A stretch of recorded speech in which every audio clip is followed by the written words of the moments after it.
Alright, YouTube, back with another video here. Basically a quick rundown of how I put my transmission cooler line on my 97 Mustang GT with the 470W. So let's get to it.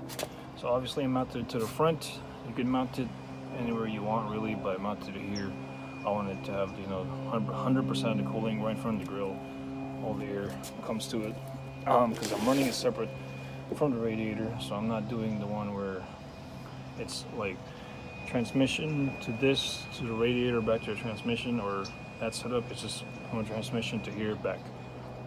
So I got Hayden, part number 699. It is their extra heavy duty driving one. So it's I think from what I know, the best one they got.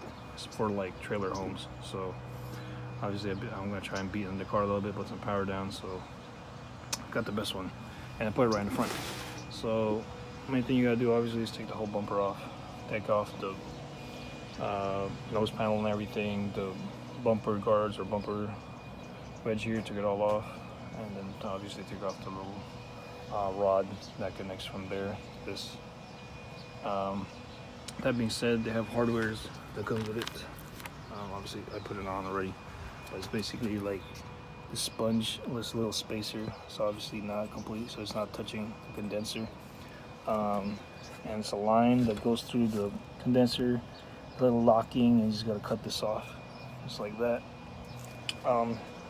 Obviously the hardest part about, for me it's not hard, but the hardest part about it is you gotta take the radiator off, because obviously you can't pull the line and cut the line if the radiator's in the way. So you gotta take everything off there. Other than that, it's pretty straightforward how to line it up. Like I said, put it in the front. The bottom line is the one that flushes the fluid. The top line is the return line. So if you were trying to find which one's the return line that goes back to your transmission, the cooler, obviously the cooler fluid would be the top one. That is what returns it to transmission. Now, one of the hardest part about this install is finding the right fitting to work with the transmission cooler line. Now, if you have really had a car, if you're watching this, I'm assuming you have an SN95 like me. As you can see, this is how I did mine. Now, this is the stock transmission cooler line. But now I'll show a picture of what it looks like. Obviously, there's a little spacer on it. That little spacer just messes everything up. Should have been super easy, but because of that spacer. That spacer prevents you from coming from anywhere in on anything you buy. So the main thing you gotta do is you gotta use the stock radiator fitting that you have in your car. So let's go there right now actually. So your stock radiator has a fitting. Mine was a 24 millimeter. You just gotta take it off, and you're gonna reuse that because obviously that works. If it was in the car, obviously that fitting works. So we're gonna use that. It's 24 millimeter. Take the bottom and upper one out. Now the only thing you need is a 3/8 barb female, which is this guy, and that will obviously connect it to the hose. You put Teflon here, just to prevent it from leaking. Obviously, I'll leave the part number for this guy here. It's from Ace Hardware. It's about like $5. It's a 3/8 with a barb. I'll leave that link in the description below. But that's basically how I mounted it, and it works 100% well. Obviously, the bottom one too, you can see. So just bottom and top, same exact way to mount it. Obviously, because I had to take the radiator out, I thought about upgrading, and here it is. This is an SVE radiator, 3-row core from LMR. Now, one thing is, obviously you can see the line here. That's where it's supposed to be to connect to. Now, because of a said taper or that little spacer,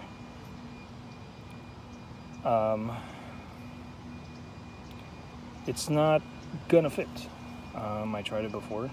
This is the second time I bought this thing, because the first time, it's not the first time I bought this thing, because of the fact that it did not fit where it's supposed to be. So it was a little disappointing, obviously, because I really wanted to put it on the first time. they said that you can buy this little adapter on the description when you go to LMR, when you're buying this radiator to connect to this, and then you put that cooler line on top of that. It's not gonna work either. I tried, like, trust me. Pulled my radiator out 3 to 4 times trying to make it fit. It did not fit because I wanted this to work so much, but yeah, did not work. So the main thing to do is, obviously for me, was to bypass it. So this is the reason why I got that kit. Obviously, also, I think it's better than the stock radiator you get from your local parts store, because this one has leaked twice on me in less than a year. I don't think the plastic, obviously, is not meant to be in heat. So where the crimps are, usually a leak.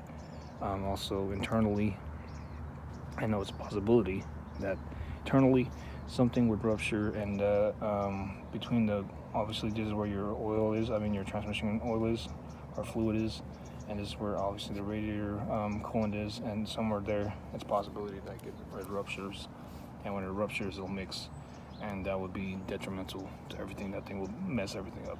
So that's why I thought of just doing a separate routing to it. I made my own, like, just put it into the front by itself, and bought one, obviously upgraded radiator. It's all aluminum, that would not leak on me. So basically that's straightforward and simple. Like I said, you just gotta kind of take a good amount of stuff out, but it's pretty easy. The Hayden kit, recommend it. Been driving with it, pretty cool. But yeah, that's the simplest way to do it. There's actually 2 different videos, or one forum. There's a different way he did it. I'm gonna put it in the link in the description below. There's a guy on the forum that basically ran it down, because, like I said, I couldn't find a video of anyone doing this. Well, except for one guy, was New Edge. So I'm gonna put his link in the description below to a video he made of him installing it. But he did it to where he cut the line and put a new fitting and flared it, because obviously the fitting that's stock in there sucks because of that little spacer thing. His method works too. I just think my method is just easier for most people.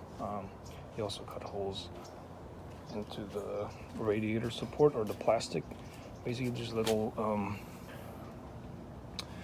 air deflectors on the side. I just took it off because there's enough space to obviously run your lines, so there's no cutting here.